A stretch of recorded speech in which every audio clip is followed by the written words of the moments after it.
Okay, thank you everyone for being here, squeezing into this room. I appreciate you all being here. Today, actually let me backtrack. For most of you who know me, I'm Sergeant Anna Gray with the Evansville Police Department. I'm the Public Information Officer. With me today is Sheriff Noah Robinson, and he is going to be talking about the first half of the timeline of the incident that occurred yesterday on Missouri Street. This was a barricaded subject, which turns to an officer-involved shooting. At the very end of our discussion, we will take questions. We will be showing some video as well, so be patient with us while we show those videos. And like I said, at the end, we will take questions, okay? Thank you. Thank you for being here today. So an unfortunate conclusion to a long day for both the Evansville Police Department, the Vanderbilt County Sheriff's Office, and the Indiana State Police, along with our partners at the United States Marshals Service Task Force. Not the outcome we wanted, which ended in the death. Mr. Gary Youngblood Jr., who the coroner's office name has just been released. But we did everything possible to avoid this conclusion, and unfortunately Mr. Youngblood's actions did not make a successful outcome possible. So the United States Marshals Service Task Force, which was made up of deputies from the Vanderbilt County Sheriff's Office, along with the Indiana State Police, and then regular Marshals Service deputies, responded or went to 222, that's 222 East Missouri Street yesterday around 11 a.m. and began surveillance looking for Mr. Gary Youngblood Jr., who was wanted on a petition to revoke level 4 possession of methamphetamine, level 4 possession of narcotics, and some misdemeanor warrants as well. A routine warrant service by all accounts, something that we do every single day. However, at noon, when the deputies stepped out to begin their arrest, Mr.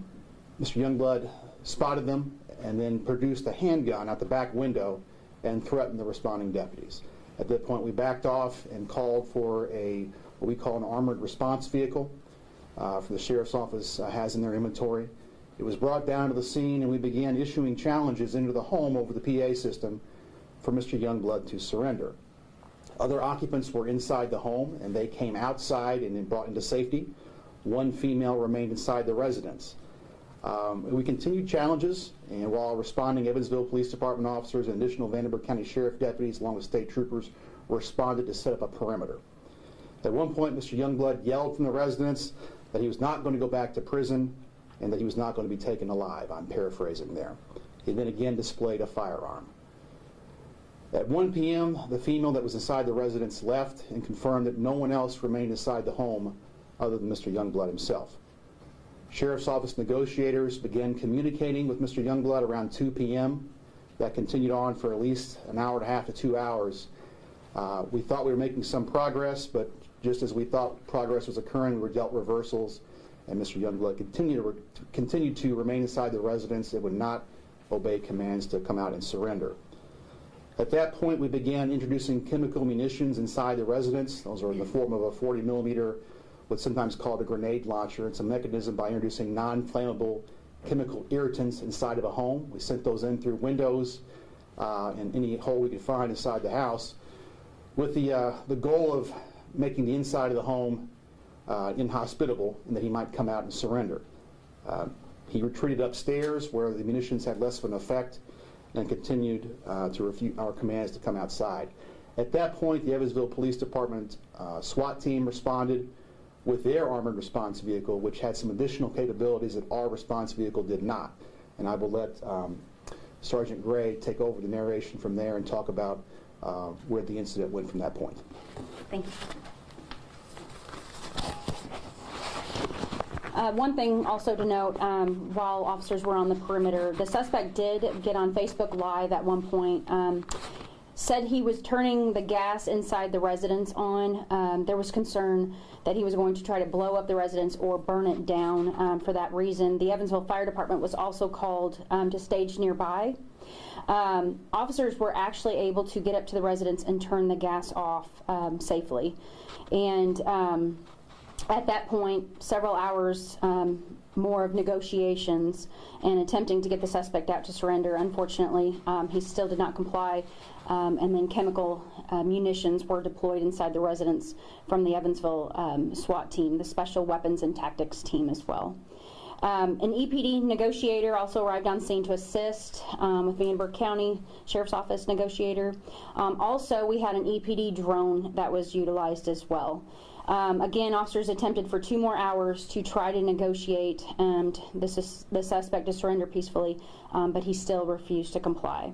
And that is, again, when chemical munitions were, as mentioned earlier, deployed inside the residence.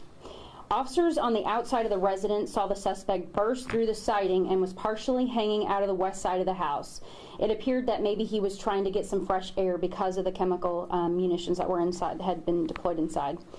The decision was made to send in a team of EPD SWAT officers to try to take him into custody at that time. Once the SWAT team entered the residence, the suspect moved locations. Officers and deputies on the outside of the residence then saw the suspect brandish a gun in a second-story window on the east side of the home. The suspect also put the gun inside of his mouth. The drone was actually able to record the suspect at the window with the gun in his hand. This is the gun that was recovered at the scene, and we'll talk a little bit more about that here in just a little bit. We'll put it up on the scene or on the screen again here in just a little bit. Officers and deputies on the outside of the residence continued to give loud verbal commands for the suspect to surrender. An officer got on the radio to let SWAT team members who were inside the residence know that the subject had shown a gun and moved away from the window at that time.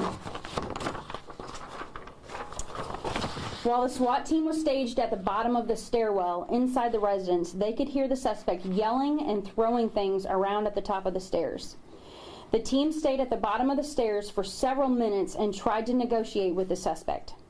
Eventually, the suspect appeared at the top of the stairwell with a gun in his hand. One of the officers fired a shot at the suspect. The suspect ran away, and the officers ran up the stairway after the suspect. The officers inside the residence at that time lost sight of the suspect once they got up to the top of the stairway.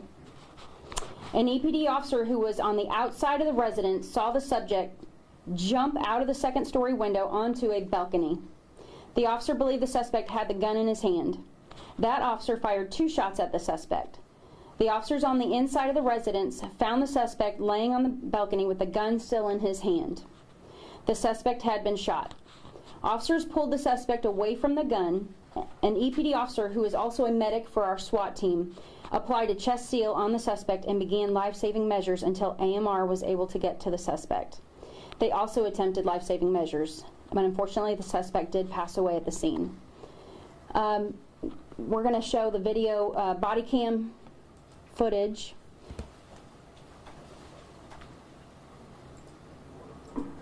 This is actually going to be on the outside of the residence.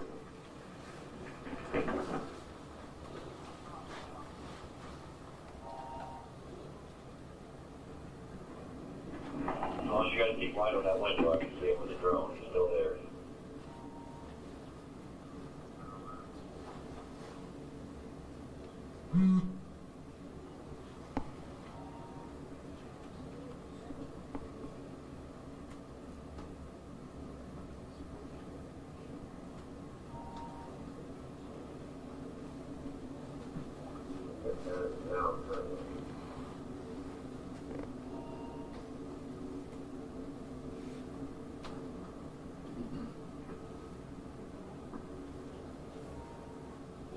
Probably get less lethal round in this window. It's kind of hanging out here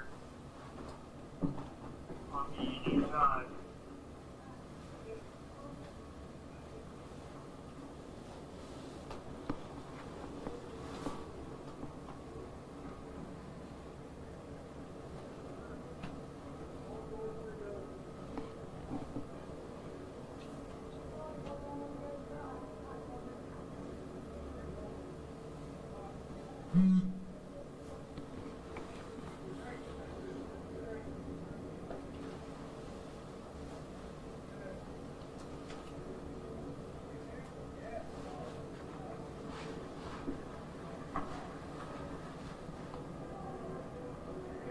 Forward, Petra.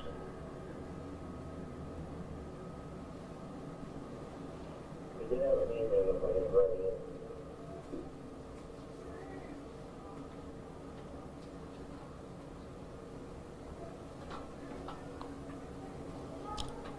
If you can hear, they're giving verbal commands at the suspect to show his hands.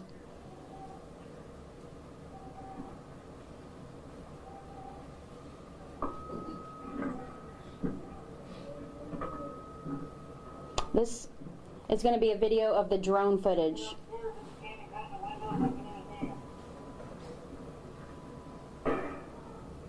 That's actually a less lethal round that was deployed.